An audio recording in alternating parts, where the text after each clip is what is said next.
Hello and welcome. Today I'm going to be going through the data for all of the Vintage Cube drafts that I've posted. Many of you probably don't know this, but I do have a PhD in science, and so I figured it makes sense to use my machine learning skills to do some data on some magic stuff, both for entertainment, but also I think we can get some really cool information out of analyzing all of this data. So what I'm showing here, we'll talk about that at the very end. It's kind of more for fun than it is practical, but it's an embedding of all of the magic card archetypes that I've drafted in the cube. But before that, we have to do a lot of background. A lot of people from my Discord helped me make this happen. So in my Discord, I sent out a notification to everyone. I just said, hey, I need your help for a project. I'm going to make a video doing complete data analysis of my Vintage Cube drafts. And I needed a lot of help because basically, I think it was 152 Vintage Cube drafts that I've done. I know it goes up to 170, but the early ones I posted in like 3 segments, and it was just going to be too complicated to go through the data. But a lot of people were extraordinarily helpful. So if we click this link, I'm going to make all of the data through all of this fully publicly available. But here's a graph of all the work that everybody did. So what we did is we created a spreadsheet. So like I said, we skipped the first 17 drafts or whatever. But we created a spreadsheet for all of the Vintage Cube drafts. And everyone went through and claimed which ones they're going to go to YouTube and manually write down the deck list and my win rate. And so just a huge thank you. I'm going to read all these names one by one. Ali was very helpful. Caleb is me, so I can't really thank myself. Chaotic, Edits, Meme Overseer, Gandhi or Gandhi, Brazil, Jupacabra, Baranza, Fox, ECP Math, more edits, a lot of Brazil. Wow, Chupacabra and Brazil and Gandhi, you guys really did a lot of help. So thank you for that. Skome and some other people didn't claim things, but thank you so much to everyone who helped me with this. I obviously would not have been able to do this without you, but because of them, what they did is they went through every single draft. So let's click on like number 24 and created data from me. So they went through and got all the cards that I played in my deck. As well as how many of each basic land I was running, and then my win-loss rate for that. So now it's a publicly available data set. I'll put the link in the description if you want to, mess with this data or whatever. There's just a ton of Vintage Cube drafts of my cards that I played and my win rate. So what I'm going to do in this video is go through all of that and get as much information out of this as possible. And the goal here is to save this data in a way that you guys can interact with it in your own time. So I'll be posting it on my website, which I'll also put a link to in the description. All the data analysis that I did is going to be done in Python, and I'm going to make this publicly available of how I did this data analysis with a post on my website. I'll probably make a technical video on my second channel, just going through like how I did the data analysis. All of it was using the MTG JSON database and Python pandas and fuzzy wuzzy for doing like fuzzy processing, because not everyone's good at spelling. So even though they manually entered all the data, there's a lot of spelling errors that can cause issues. I didn't fix all of it, but I got as close as I can. So we're going to start by analyzing my win rate over time. And this is important because it gives us a baseline, which we can use to evaluate cards going forward. Because if I'm winning like 80% of my matches, then a card winning 60% of the time is actually bad, even though, according to other metrics, is quite good. So we need to do that. And so we can run this and see what my win rate is. So there's 2 things here. The first is this plot down here that says my overall win rate is 0.679. So around 68% is my mean win rate across all of the 152 Vintage Cube drafts, which is quite good. But if you look at this, there's actually some really interesting data. So this is my win rate over draft number. And this is a rolling average. So it's like each data point is a window average of like the previous 17 drafts by decaying weights. So it takes this point plus half of this point plus a fourth of this point plus less and less of this. But it just smooths the data out because right now win rate can only be 100%, 66%, 33% or 0, just because we're only doing 3 matches. So this makes the data a bit more continuous. I'm going to try and be as transparent as I can because data is tricky and you need to be very careful in how you represent it. So I'm telling you all the things I do, and the code will be publicly available if you want to do your own analysis. But there's some really interesting things here. So this is going back about 2 years, and for my draft numbers versus win rate, you can see like it's quite cyclical actually. So I have periods of 70 to 75% win rate here and here.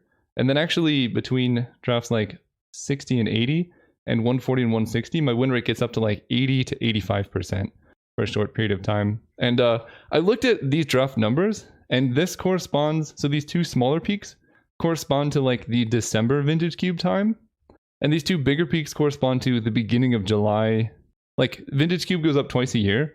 The first time is in like sometime in the summer, usually around June or July, and then in December. So it's just very interesting that at least from 2 years of data, I can see that I do much better in the summer than I do in the winter. And regardless of which season it is, you can see I start out trying pretty hard, and then I start drafting meme decks and my win rate decreases. And then vintage cube comes back up and I start trying hard and I win a lot. And then I start drafting meme decks and my win rate decreases. And I just thought that cycle was really like quite interesting and fun. So what I'm going to look for in the data going forward is trying to see what decks got me these high win rates and what decks, you know, I'm leaking win rate from, because that'll give us insight as to like what you can win with and what's probably not a good idea to draft. So the next thing that I did was go through every single card and calculate my win rate for that card. So basically you check each deck, does the deck have this certain card? And then if it does, you add that to the mean win rate for that card. So this is posted on my website. There will be a bunch of links in the description, but it's interactive. So if you want to like search through the database, you can, because there's a lot of cool things here. The way that this data is represented is in terms of min and max expected win rate. It didn't make sense for me to just show like, this is the average win rate with decks playing Forest, because that's quite varying in like, both in terms of how much data I have. If I don't have much data, then the statistical relevance of like, you know, 3 matches worth of data might not be worthwhile. So there's a range of win rates that we can expect given that we're playing this card. So essentially, like if the matches played is high and the variance within the data is still pretty high, that means that this card can be very good or sometimes bad. Whereas like, so this is 48 matches played, and you can see the range between the minimum and maximum expected win rate is 9%, whereas this one only has 18 matches played, but the range between min and max is 3%. So basically, every deck that played Elves of Deep Shadow was consistently pretty bad, and so the variance is quite low. The fast bond is high variance, right? 19% change between these two. Yeah, I guess that's a good example. Fast bond, sometimes I played it and it was amazing, and I got 70% win rate, and sometimes it just was really bad. Although in the context of my average win rate being 68%, fast bond is typically something we consider that will be a bad deck. So decks playing fast bond, decks playing Forest, right? Win rate between 52 and 70, that is slightly below my average. So all of these decks are cutting my average down. So what we can do is, if we want to look at the best decks or the worst cards, we can sort by the lowest maximum expected win rate. This means the highest range of this card is as low as possible. And so this is essentially looking at the card that I've drafted that performed the worst. And interestingly enough, they're largely green, which I'm not surprised about. I'm just surprised about how bad they are. And this matches played is how many matches I played with this card. So a league is 3 matches. So this is 3 leagues with Whisperwood Elemental. My win rate is between 20 and 25%, which is not great, to say the least. Elvish Mystic has like the lowest minimum expected win rate there. Massacre Worm, I'm not surprised about. Duretti, Elves of Deep Shadow, Noble Hierarch, Llanowar Elves. So essentially all of the mana elves have the lowest maximum expected win rate, at least from my drafts. And there's a lot of reasons behind anything that I'm showing in this data. Correlation is not causation. Like, that's very important to get across. Just because I'm losing a lot with a certain archetype doesn't mean it's inherently bad. It could mean that like maybe I personally don't know how to draft mono green. So every single time I draft Elvish Mystic, it ends up in a deck that's poorly constructed, and then I lose a lot. So it doesn't mean the card is bad, but it kind of suggests that there's something going on there that's not great. So it's worth looking into. And we can see like if other people are winning with green decks, then maybe that's wrong. And there are some winning green cards, which I'll get to in a second. But we'll keep going down the list, and there's so much here. I'm not going to go through every single card because obviously you can go through it yourself, but Iona is interesting. So the minimum expected win rate for Iona is 29 to 51%. Terastodon again is quite bad. Jackalpup is unsurprisingly bad. This is one that really threw me for a loop. Soul Ring has a minimum expected win rate of 44 and a maximum of 53, and I've done 33 matches or 11 leagues with Soul Ring. And that's very surprising because Soul Ring is widely regarded as the best card in Vintage Cube. And so here's an important lesson about statistics and how they might be deceptive, but they're speaking truth. That is the true data of my win rate with Soul Ring. But it's not because Soul Ring is a bad card necessarily. It could also be because I draft more meme decks when I pick a Soul Ring. Like, if I get first pick Soul Ring, I'm more inclined to draft kind of creative fun deck because I have Soul Ring to power out like 4 and 5 drops that I fill my deck with clunky cards. And then, if I don't draw Soul Ring, I just have a bunch of clunky cards and I lose. So I think Soul Ring, there's a couple other instances of that where it's a card that's so good that it kind of incentivizes me to draft an ambitious deck, and then I will lose because of it. So don't take this to say Soul Ring is bad, although I might put that in the title just for a joke. But it is something to look into. Like, if I continue drafting Soul Ring and the data consistently shows it's losing, maybe we need to reevaluate this card. But right now, I think this is just me drafting fun decks while taking this. Craterhoof was one that surprised me. The win rate's quite low. Woodfall Primus is also very low. Any type of Reanimator, Dark Petition, Necromancy, Iona was quite bad too. Sneak Attack, card everyone loves. I drafted Sneak Attack in 10 leagues with a pretty mediocre win rate. I'm trying to think what others. Winter Orb is pretty bad. Putrid Imp, Animate Dead, all well below my average win rate. Oracle, Garrick, Gristlebrand, Kodoltha Forge Master, Kiki-Jiki. So these are very similar in archetypes where they're the type of deck where you're going to have fatties stuck in hand, right? Like the green ramp deck where you're running Craterhoof, Woodfall Primus, I think Terastodon is somewhere down here. Those decks are inconsistent because sometimes you draw your fatties with the mana. Same with Reanimator. Sometimes you like get in Tomb and you can put your creatures in your graveyard, but sometimes you're just stuck with a Iona in hand or with a Gristlebrand in hand. And so it seems like going through the data that those are the decks that consistently underperform. Kiki-Jiki is interesting. I didn't expect it to be that low, but there it is. Now let's go to the decks that are good. There's tons more data, but I think people are going to get bored if I go through all of it here. So you're welcome to go on your own. You can even search for cards. We'll do that in a second. But next we're going to sort by the maximum min expected win rate. And what this is saying is basically the bottom of the range, like the worst the card can be. We're looking for the cards that at their worst perform the best. These are the consistently best cards in Vintage Cube. And we're seeing a little bit of interesting things. Nobody probably would have called any of these top cards here. Shallow Grave, #1 best card. I played it in 4 leagues. I've never lost a league that I had Shallow Grave in my deck. And that's definitely something. It is a small sample size. 4 leagues is not huge. Obviously, I'm not going to keep winning forever, but I definitely did not expect that. The one that really surprises me is Tithe Taker. I ran 5 leagues with decks with Tithe Taker and I lost a single match. So the win rate's very high and very consistent. And I think this is because Tithe Taker is a very interesting card where you're only going to play it in specifically mono white, because any other color pair combination you're going to have enough playables.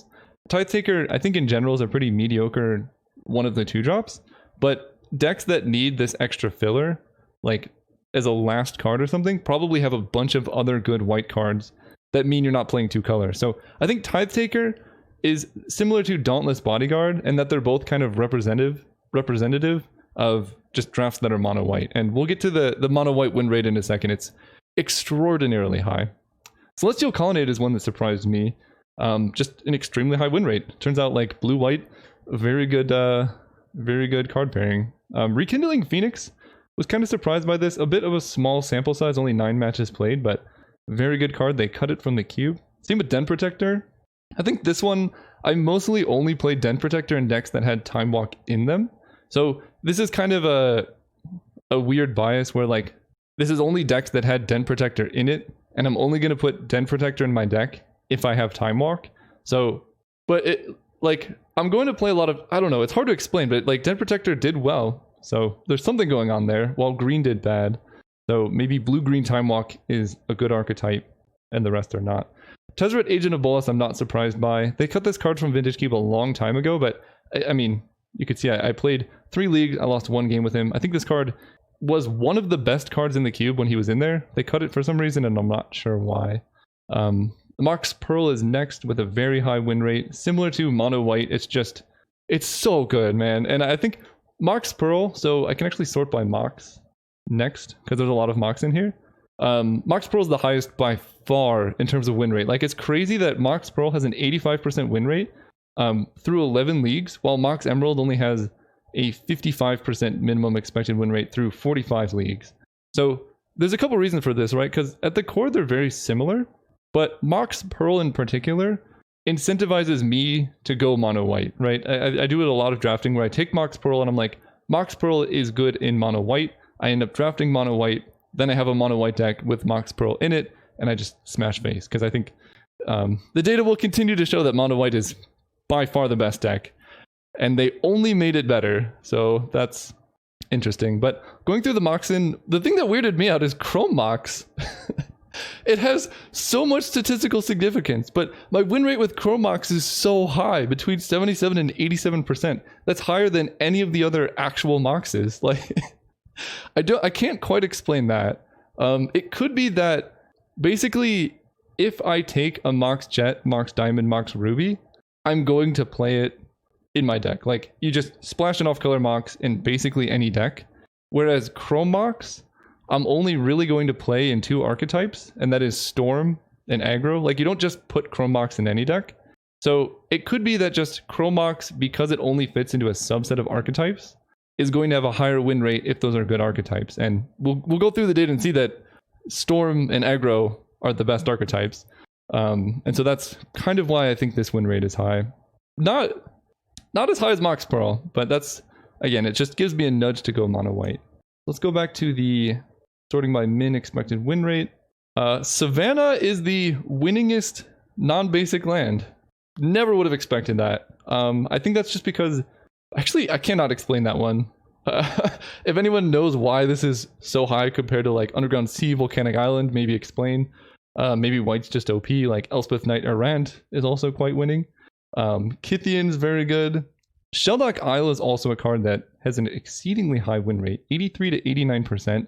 I've only lost 5 matches with decks that have Sheldock Isle in them. So this card is a very good one to look out for. It was high on my list of picks, but given this, it's just going higher. We're going to keep seeing themes here. We're getting into the point where blue cards are starting to show up. And I think the winningest blue card is Tezzeret, Agent of Bolas, then Emry, Lurker of the Loch. Emry is very, very good. So I'm not surprised to see it this high. Again, Emry's the special case where we're only playing Emry in a very small subset of decks. Typically, if we have like Black Lotus, Mindslaver, and things like that. So this isn't saying that Emry, like, you just put her in any deck and she'll be good. It's more that the decks that Emry is good in are very good, because you have some type of great thing to recur with Emry that's scary. Similar to Snapcaster Mage, I really only put this in my deck if I have like Mana Tithe, Spell Pierce, Mana Drain, things like that.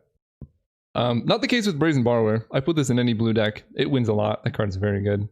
Then we get to a lot more white cards. Fairgrounds Warden, 82 to 88%. O-Ring, Unexpectedly Absent. Soulfire Grandmaster. This one I mostly just play if I have Time Walk, so turns out Time Walk combos are good. Or blue-white Time Walk is a good deck. Similar to Den Protector. Just the cards that combo with Time Walk are good. I did not expect Expansion Explosion to be so high. That one I don't really have an explanation for, because I feel like that card's quite bad, but I think I only put it in my most busted Storm decks, so that could explain it. Steamkin, Mono Red is quite good. Gideon. Then we get to some blue interaction. Remand and Miscalc, both really high win rates. Maze of Ith, really good card. Played it in 7 leagues. Had a very high win rate. So I think this one is definitely underrated by many people. It's a really nice card. My favorite one, Mana Tithe. Between a 77 and 83% win rate for decks running Mana Tithe. You love to see it here. Honor of the... Yeah, I mean, so the takeaway here is mono white, if you look at the cards that are winning, mono white is by far the best in here. It's just all of these cards win a bunch. So if you, again, I say this so many times, but legitimately, if you want to win, you just draft mono white, especially considering how much better they made it. And I don't know why, but it's very good. We're going to keep going down because now we're getting into more interesting things like a braid, Glenalendra moat. An important thing to look at here also is the number of matches played, because I filtered out things with less than 9 matches I'm not showing, but 9 matches isn't the most statistical significance. So, you know, if it only has 9, don't pay too much attention to it. Like, it suggests that things like Dauntless Bodyguard are a good card, but it's not guaranteed. Whereas something with like 36 matches played is probably a lot more significant, telling you that Shellduck Isle, Snapcaster Mage, these are good cards because I've played it a lot and my win rate with them is very high. So I think I'll keep going a little bit, but I think you kind of get the idea. You can just scroll through your own. Strip Mine is one people are probably interested in, 74 to 83%. This is the same that like any deck I draft, I'm going to put Strip Mine in because it's great. So it is interesting to see that Strip Mine decks that have this card have a pretty significant percentage win rate above my average. So like just taking Strip Mine, I'm going to put it in any deck, increases my expected win rate by about 10%, which is pretty nice to see. Consecrated Sphinx, Underground Sea, still a very high win rate. So next, I think I'm going to sort by power. I showed you the Moxen. Let's look at Black Lotus.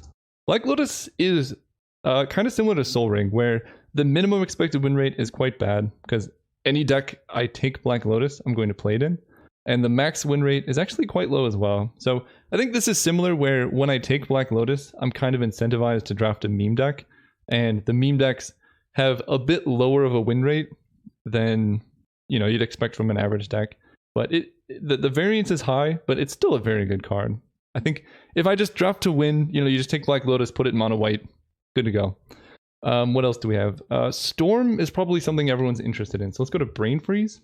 My win rate with Brain Freeze is between 69 and 81%. So that's actually quite high, and I've drafted a lot of Brain Freeze decks. So, like, of the archetypes, Brain Freeze-based Storm seems to be quite good with a relatively high win rate and a lot of statistical significance. Next, we have Tendrils. Tendrils has 70 to 78 versus Brain... Wow, I cannot spell. Brain Freeze.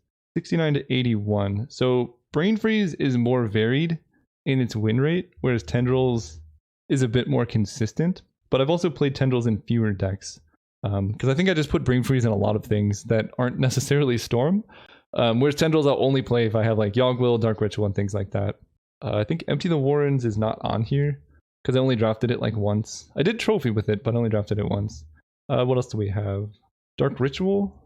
This one threw me for a loop. Dark Ritual is actually like statistically quite bad. I've played it a lot of times. The minimum expected win rate is 48%. The max is 63%. So it is below my mean win rate. So decks with Dark Ritual are less likely to perform well than my average deck. I think, what's another card I really like? Turnabout? Or no, Frantic Search.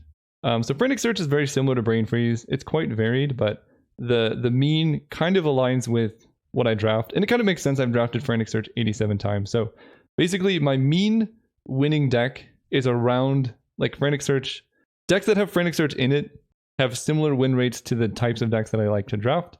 That's because I've drafted a lot of Frantic Search decks. Anyway, that's enough going through this. If you have any things you're particularly interested in, you can just go to this website and search for yourself. What we're going to do next is look at cards that I've played the most, and also the basic land win rates. So this is basic lands first. So I've played 354 matches with decks that have island in them, and the win rate is 60 to 75%. So really right around my expected win rate, because I mean a large portion of my decks have island. Next is mountain.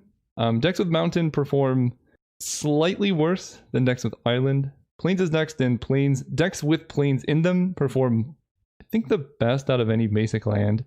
Which again is kind of what I expected, like white, consistently the best color, even if it's just a splash, but particularly mono white, we'll get to in a second, is great.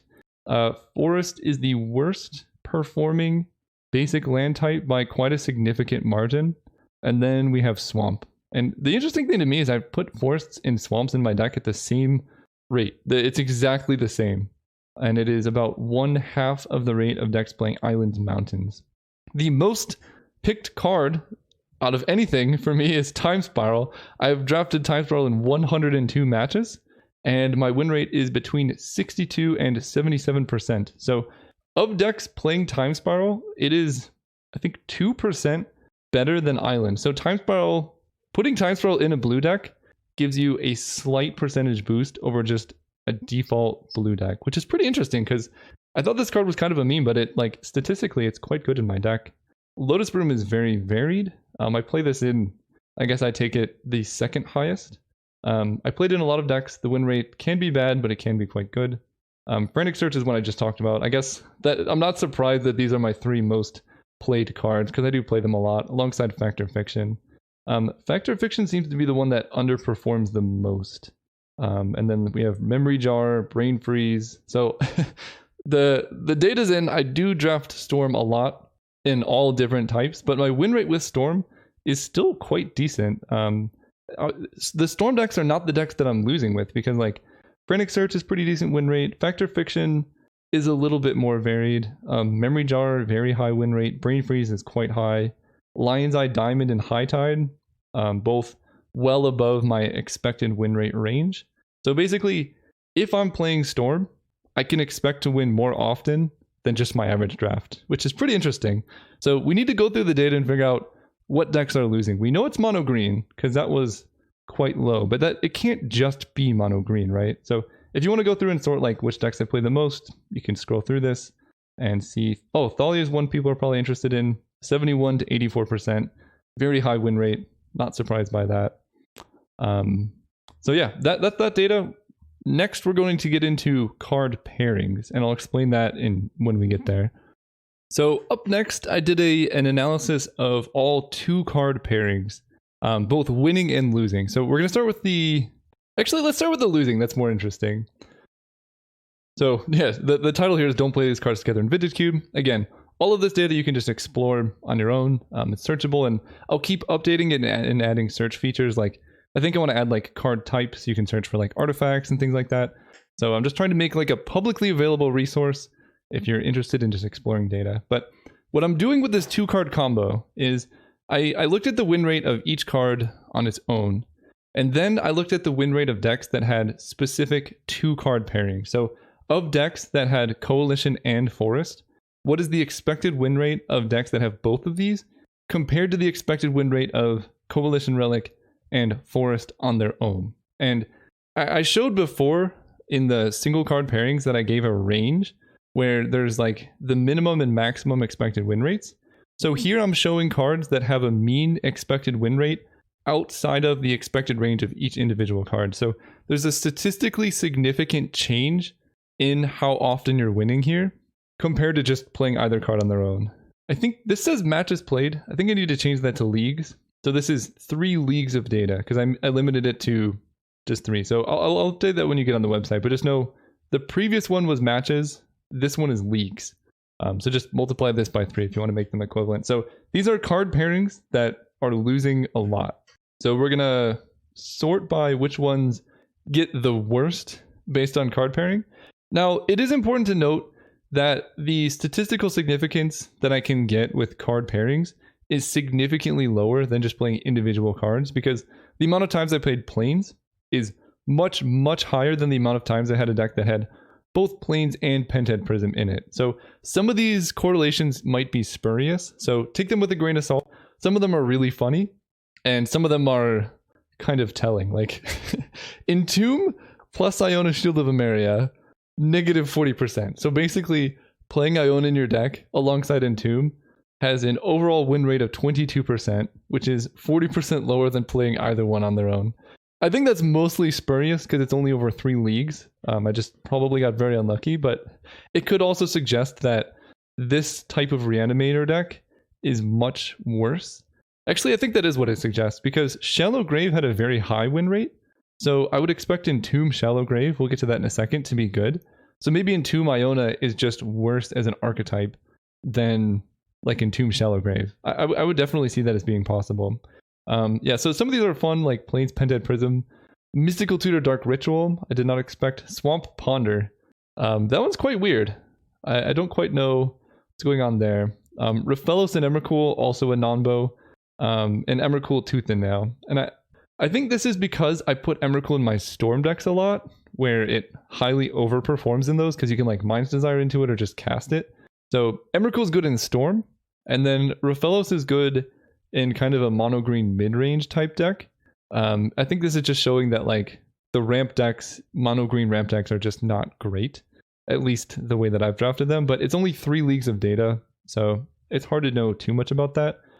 This one's quite telling. High Tide Tropical Island, negative 41% win rate.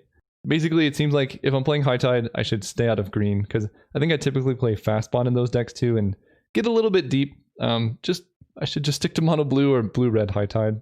There are some interesting ones. Mountain Entomb is pretty telling, like black red animator might not be the best. Yeah, some of these are quite spurious though. Thoughtseize Dark Ritual paired together is not great. Island Craterhoof Behemoth, I guess blue-green is a very losing archetype. So I'm going to sort these by matches played, so we can get the more significant ones. Island Crucible of Worlds has a very low win rate. That kind of makes sense, because basically Crucible is at its best in like aggressive decks. You can see Island Armageddon is very similar. So I think I have this idea of a blue archetype where you like kill their lands and then like go from there, but it turns out that's just not an archetype that wins. After 13 leagues of playing Island with Crucible of Worlds, I am consistently losing matches a lot more playing that than I would otherwise be. Swamp Blood Crypt again, negative 13% win rate. I think we saw Mountain and Thoughtseize or something like that. So this is kind of suggesting that Black Red is not as good of an archetype as other ones. Again, that 9 leagues isn't the most significant in data, because I think Black Red, specifically Reanimator, is the archetype that was losing. Black Red Aggro I have had quite a bit of success with. The other one is Wheel of Fortune, actually is quite bad. Don't play Wheel of Fortune in black. Don't play Wheel of Fortune alongside Turnabout or Time Spiral. That shocked me. I thought Wheel of Fortune was a very good card, but decks that are playing it don't end up good. Terrestrial with Mountain, not surprised that's bad. Ponder Mountain also loses win rate. Maybe let's look at Ponder, because I think Ponder Mountain is worse than just playing Ponder. Ponder Swamp is worse than just playing Ponder. Polluted Delta in Ponder is worse than just playing Ponder. So I think this is just saying Ponder is at its best not in black red. So it's like mono blue maybe. That probably is it, like mono blue Storm with Ponder is at its best. This one shocked me. Ponder Past in Flames not doing so well. Yeah, anyway, that's most of the 2-card losing combos. There's so many of these if you want to look through. A lot of them are funny. Umezawa's Jite and Porcelain Legionnaire. I just don't think there's enough data to get too much good information from here. Like Soul Ring Time Spiral as a negative combo, I'm not so sure about. But as we keep getting more data, I think we'll get a better idea of what's going on. Basically, if you see a lot of these, you can get an idea that like there's something wrong. Like Black Red, we saw like we saw that there was like quite a few things saying that that's not great. So we'll go from there. Next is the winning 2-card combos. And this is, I think, a bit more telling. Let's go to the ones that have the highest win rate gain. Boom. The best card combo in Vintage Cube is Rakdos Signet Inferno Titan. 100% win rate out of 3 leagues. It's quite funny. Here's another one, Emrakul. So I think I mentioned this before. Emrakul with Tooth and Nail was a non-bow. But Emrakul alongside Night's Whisper, Palancron, and Compulsive Resmirch are all winning combos. And that just kind of fortifies my idea that Emrakul is at its best, ironically, in like mono blue high tide type Storm, which is quite cool. Search for Tomorrow Turnabout, not surprised about that one. Putting lands in play is generally good. Wasteland Arid Mesa suggests Wasteland's combos better with either white or red, which is what you would expect. White and red are typically aggressive, so decks that have Arid Mesa are going to be more aggressive, and Wasteland goes well with that. There was actually one I wanted to do. This one really shocked me. It's Kiki Jiki and Deceiver Exarch actually have a statistically very small but non-zero win rate decrease, and alongside Imperial Recruiter. So decks that played Deceiver Exarch and Kiki-Jiki together lost more often than decks that played Deceiver Exarch or Kiki-Jiki independently. And the same is true for Imperial Recruiter. Again, small sample size, but this could suggest that just jamming the combo into a deck, if it doesn't quite fit, like typically that means you're stretching your mana to make triple red work to like put both of these in, because you're not just going to put Kiki-Jiki in a deck on its own unless it like has some synergies. So like basically decks that stretch their mana to put the combo in there lose more often than decks that are just playing either card on their own. And that to me was very interesting and telling. I'm sure there are some other 2-card combos that you might see. I guess let's look at Time Walk. Time Walk is paired with Verdant Catacombs. I'm not surprised by that. Time Walk Thalia has a very strong anti-synergy, which is interesting. Steam Vent Time Walk makes sense. I try to force Time Walk in mono red a lot of the times, and I get like one duel to get there. And I lost quite consistently doing that, at least for these 3 leagues. So I can actually point to what videos those are. But the rest of these are quite interesting. Adanto Vanguard, Blade Splicer, Giver of Runes. I think a lot of these are spurious, but maybe the blue-white deck is better if it's cheaper or if it's got more expensive creatures. I'm not really sure how to interpret this. So if anyone has an idea of why that correlation would be there, let me know. Another thing is, if you find any fun correlations, please post them in the comments or let me know. I haven't had the time to fully look through this database, so I don't know what to point you to that's like interesting. I guess we could look at like 2-card Mox combos. It's kind of what you would expect.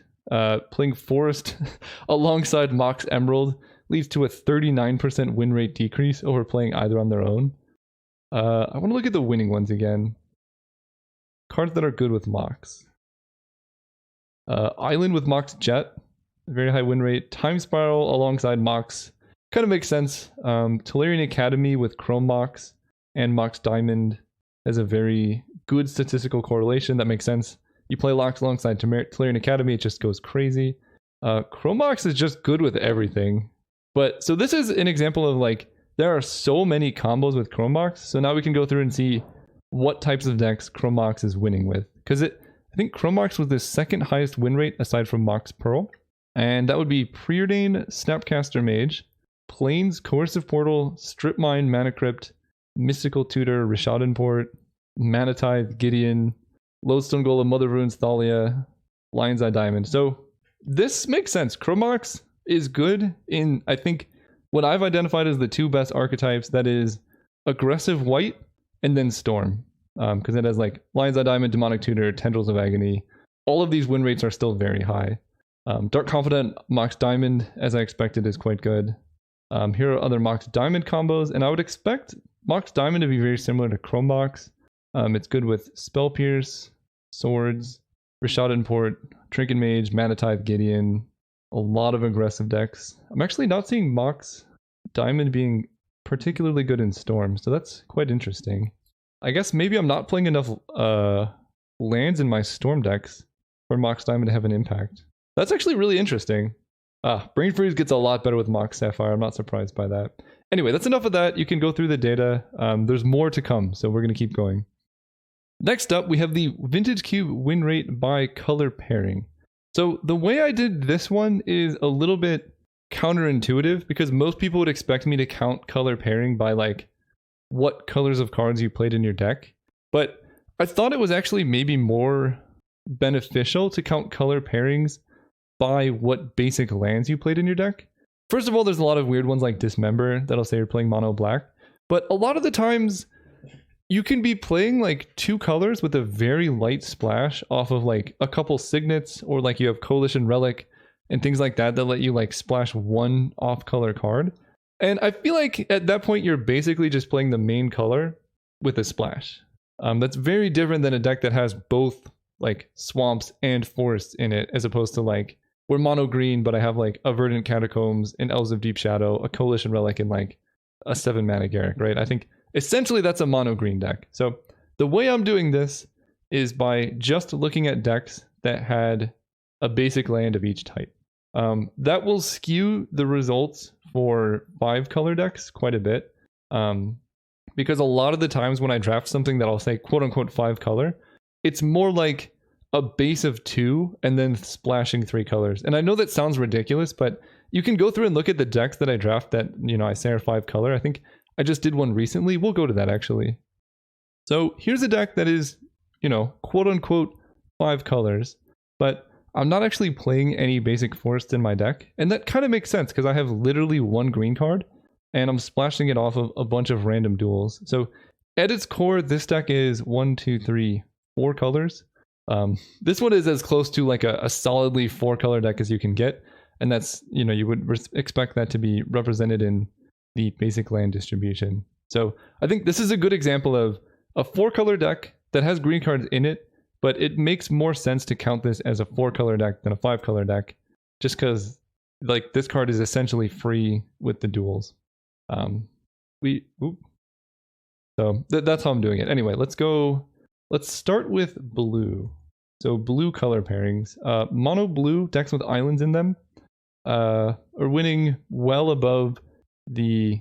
Oh, this is mono blue. Okay, so mono blue decks are winning well above the win rate of blue, my average win rate.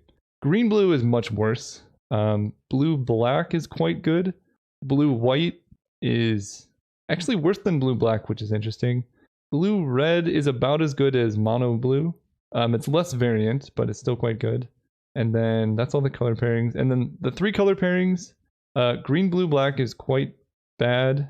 And then, it's hard to interpret like 4 color decks because I play a lot of crazy ones. So I kind of just gloss over when I see those. I'm mostly going to focus on 2 color pairings here. So let's do green next.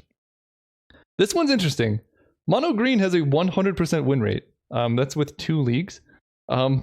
Very, very much in contrast to what I saw in the data that some green decks had a very low win rate. So I am going through the data farther. My biggest impression here is that mono green ramp is not great, but mono green mid-range can be quite good because Questing Beast, I think, had a pretty high win rate. Some of the Garrick's had a high win rate. So the mid-range decks seem to be good. You can go through the data and form your own opinions. But that's at least what I've noticed. But then the 2 color pairings with green are quite poor. Green red is really bad actually. Green blue is quite bad. And then I guess I didn't do any green black, or at least straight up green black, but a lot of the green color pairing decks lose quite a lot. Next is white. Mono white, 75 to 80% win rate. Solidly very strong. Blue white, still quite good as well. Red white is actually not that great, or it can lose a lot. And that's probably because when I'm drafting mono white and I'm getting cut off, sometimes I'll jump into red, and then you're like drafting 2 half archetypes instead of 1 good one. So when you're going white red because of that, I could see it losing quite a bit. Next is black. Mono black, also 100% win rate. I only did 1 league with it, and that's when Black Braids was still in the cube. So that's why mono black is there. It's interesting. I've only drafted it 1 time. I think that says something about the cube construction. They probably need to draft cube so that it's better supporting of a mono black strategy. Blue black is very good. I think only 5% range there. Black white, between 67 and 80% is decent, but not great. Red black. So we saw this one going through the data. This is one of the worst archetypes that I've drafted. It's just consistently not great. So at least the way I'm drafting it seems to not be working. And then I think red. I think mono red actually has a higher win rate than mono white. Yes. So that's interesting. So playing straight up only mountains in your deck is winning more than mono white. Less statistical significance though. I only played, I think, 2 leagues of straight up mono red. I typically pair red with other things. Green seems to be quite bad. Blue red is above average in performance. And then white red, as we saw before, is there. So here is the full graph of my win rate versus number of colors. And this is measuring number of colors by counting the number of basic land types that I'm playing. So it seems like playing monocolored is the best strategy for win rate. Monocolored decks have like an 83% win rate. Then 2 and 3 color decks are actually quite similar, and they're still above average. It's the 4 and 5 color decks that are really hurting my win rate. Keep in mind, this is counting basic lands. A lot of the 5 color decks that I have drafted are 3 or 4 color decks splashing a 5th color. I think this is only 1 or 2 leagues that I had one of each basic, and my win rate for both of those was 0. So that is, if you want to win, try and stay 1 or 2 colors, and the data supports that quite substantially. Next up, we're going back to Python now. I haven't published this data yet. Is probably something everyone's curious about is the win rate versus number of creatures in your deck. And this is actually not how I expected it to go. It's relatively flat between 0 and 13 creatures. There's some variance, but that's mostly like statistical error because like I just don't have enough data. Like, you know, how many drafts did I draft exactly 5 creatures? Probably not that many. I didn't draft any decks with 18 creatures. That's why the win rate goes to 0 because there is no data there. But what I'm getting here is like with small number of creatures or like a reasonable amount between like 0 and 13, the win rate actually doesn't change that much. So creatures are not necessarily bad in Vintage Cube. When you go to very large amount of creatures, this could be for 2 reasons. The first is maybe that can go one of 2 ways. Either it's a very good deck or a very bad deck. The other thing could be I just didn't have enough data with more than 14 creatures to get too much useful information here. So the takeaway that I have from this data is there's not too much of a statistical significance between how much you're winning and how many creatures you're playing, at least in Vintage Cube. Next up is the win rate versus number of non-basic lands. So you can see with the statistics, the error bars here are quite large, just because like, again, how many decks did I draft that had exactly 4 non-basic lands out of 150? Not that many. So more data would definitely help this, but we can see something interesting. So 0 non-basics seems to be quite good. Somehow like 9 and 10 also has a very large win rate. And then more than 10, there's quite a bit of drop off in win rate, which kind of makes sense. So like, I think 9 and 10 is around the range where you're playing 2 to 3 colors with exceptional fixing. More than 10 is where you're playing 4 to 5 colors with now mediocre fixing. So basically, there's too much variance in here to call any statistical information about between like 0 and 10. So I'm just going to say these are roughly similar, but playing more than 10, similar to playing a lot of colors, is just correlated with a decrease in win rate. So you can have very good fixing for a focused deck, have no trouble. If you're trying to have good fixing for an unfocused deck, you're probably going to start losing win percentage. And I think you can go through my decks and see most of the time when I draft 5 color, I really do struggle. But drafting like 3 colors with like some splashes, totally fine. You just don't want to be fully 5 colors. Another one that I was curious about personally is the win rate versus number of artifacts. I just wanted to know how good artifacts were. The error bars I didn't show because they're still quite large. I didn't draft any deck that had 13 artifacts in it specifically, but there is a little bit of a trend where it's really hard to take anything here. Playing like a medium, I think actually I'll take something from this. It seems like playing a few artifacts, like up to 6 or 7, there's not really much change in win rate. Then there's decks that have between like 8 and 13 artifacts. And I'm going to interpret this to be like artifacts decks that didn't quite get there. These do have like a consistently lower win rate. There's no data here, so you can ignore that point. But these are all up here. And then there's a slight dip. This is quite a bit lower. So decks that like commit to the artifact theme probably are running like Tolarian Academy and Metalworker, but don't have enough critical mass of artifacts to capitalize on those synergies. Seem to be losing like a little bit more often. It's very hard to say because I don't have enough data here, but that would be my interpretation of this data. And then if you have a ton of artifacts, you're going to win because you have like Tolarian Academy and all that stuff. So there's not too much to take away here, but if anything, you want to play, you know, a couple artifacts or a whole bunch. You don't want this in-between region. Next, we have the win rate versus average converted mana cost of the deck. So I didn't have any decks with an average CMC below 1. That would be very impressive. But a very, very small converted mana cost is actually associated with a pretty high win rate. So if you're playing mostly 1 and 2 drops, I think your deck's going to be doing quite well. Then your average CMC decreases your win rate decreases quite a bit with between like 2 and 3 drops. Interestingly, between like a right around 3, there's a spike that could be spurious because the overall trend is lower win rate down to like 3.5. And that makes sense. You want to be streamlined with cheap cards.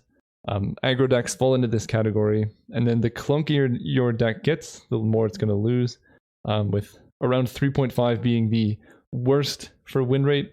And that makes sense. Like, if the average cost of a card in your deck is that high, you're just going to have a hard time deploying your hand. The interesting thing here is we do see a spike above 3.5, and it's really hard with averages because this is including, like, if you put one Eldrazi in your deck, that's Emrakul is like a 15 CMC card that you're not actually casting. So that could be the explanation for this spike. Like, this is like reasonable decks. And then maybe this spike is like when we start including Emrakul into our deck. So it's hard to entangle this information too much, but it seems like you're okay if you're playing Eldrazi, but if your deck is just clunky because it's full of clunky cards, it's probably a problem. At least that's the way I interpret it. If you want to win, the most significant thing here is that a low curve, a cheap curve, is highly associated with winning. And then the higher your converted mana cost gets, the more variance there is there. And then finally, we're getting into kind of a bit more machine learning, data science type thing.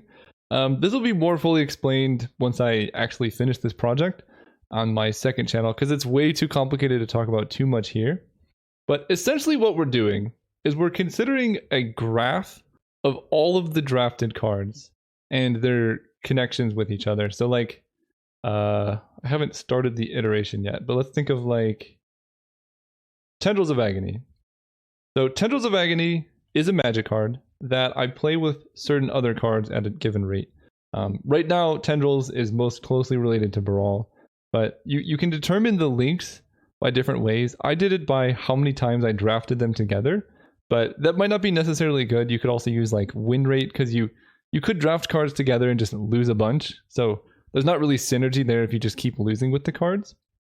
So there's a lot to consider there, but what we're trying to do is construct a graph of all the different connections between cards by whatever metric you have.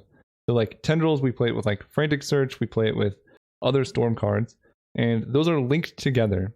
And that graph is going to be very complicated because, you know, you play many different cards with many other different cards.